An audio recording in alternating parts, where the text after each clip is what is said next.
doing their thing and protecting the border. The Biden administration wanted to go to war with the people in Texas, and they were playing that game where they would cut down the fence and rebuild the fence. They're playing that little cat and mouse game. And the federal government was in disagreement with how the state was doing it. And I remember people arguing, and I think rightfully so, that, hey, this is Texas's job to protect the border.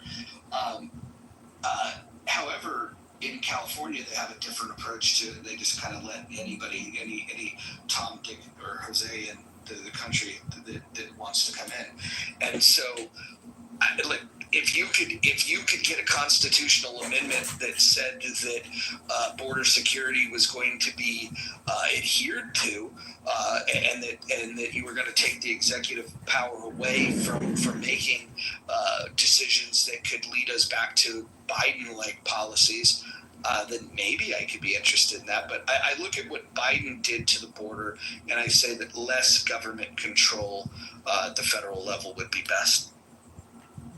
You know, the reason why I asked that, I had dinner with my friend, and he is in the area. He's in the military, and they're actually using that buffer area to test out new equipment, different types of these trucks, stuff like that. We're just like, okay, that's a good way to do it. And then they're also testing out procurement projects for the military as far as new AI and observation. So it's pretty interesting. So we were talking about it, and I shared with him when I lived in Cuba, Guantanamo Bay, if a Cuban national would cross over or would get swept up by the Coast Guard, the protocol was they have to claim asylum. If they claim asylum, then they are held in an area that is not accessible by anyone else on the base. And they wait for the U.S. State Department representative to process their claim. They give them, a certain time to process the claim, and if they feel like, okay, yes, then they are then put in a system that a lot of faith-based organizations, NGOs, which will place that Cuban national that's claiming asylum into other countries. It's never guaranteed the U.S. Most of the time, what they do is they try to place them in other culturally assimilated countries, language-wise, that is close to Cuba.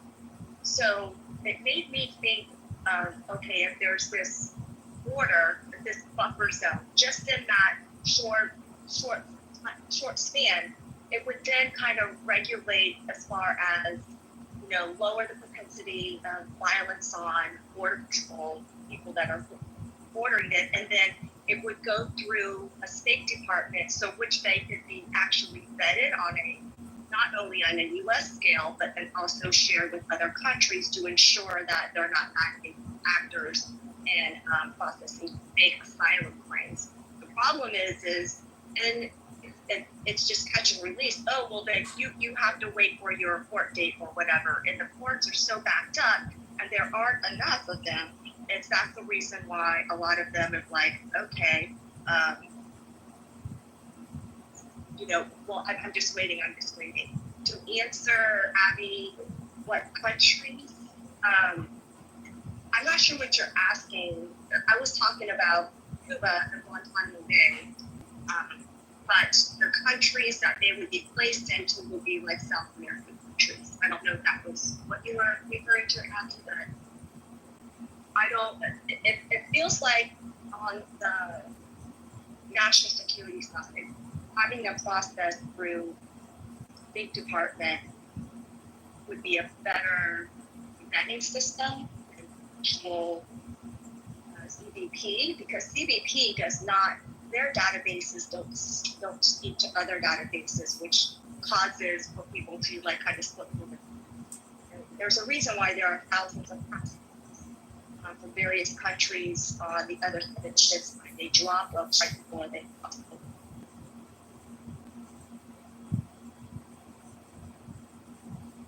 Yes, Abby, same language. So when we lived on Guantanamo Bay, the Cuban nationals that claimed asylum and then they were waiting to be placed, a lot of them went to Guatemala, and then also Guatemala, I think Guatemala and Panama. But those were based off of NGOs.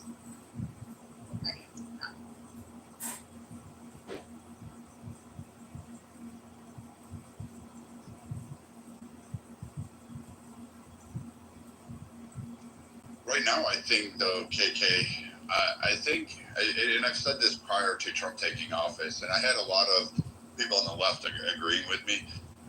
The trickle-down approach seems to be working, because if you actually look at the actions by the Trump administration that has kind of forced Mexico's hand for all of their pontification speeches and all of their morality speeches, Mexico is currently deporting massive amounts of immigrants and securing their southern border. This is new. Usually they just funnel them through, and Mexico is not playing games with it. So it's actually fascinating to hear that approach is actually working.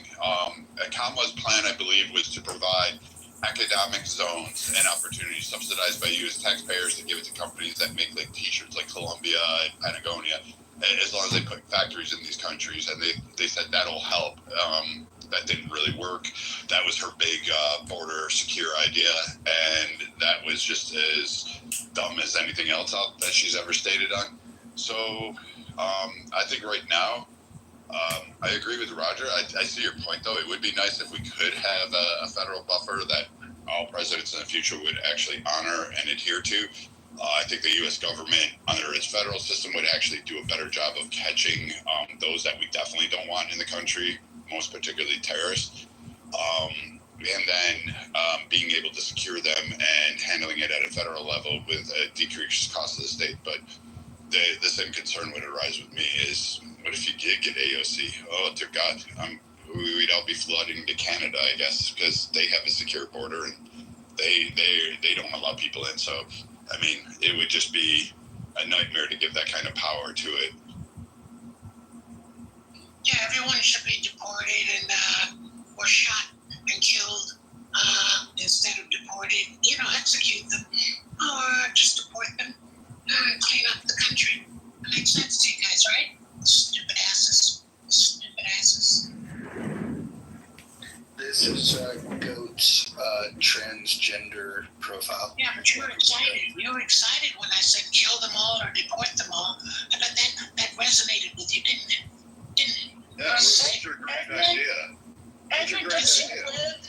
Edmund, I don't even think you live in the United States anymore. Don't you live in Costa Rica or Mexico or something? There's no Edmund here, you stupid bitch. Stupid ass. Really? You're going to go there? So you, the transgender fucking wannabe that's on I'm going to deport all of you. Shit. I'm calling ID right now. I'm really global one because it's 12 I'm recording you guys right now, sir. Have a voice and someone have like a brilliant idea and all you do is recording you like right now. I haven't got time for I mean, you this guy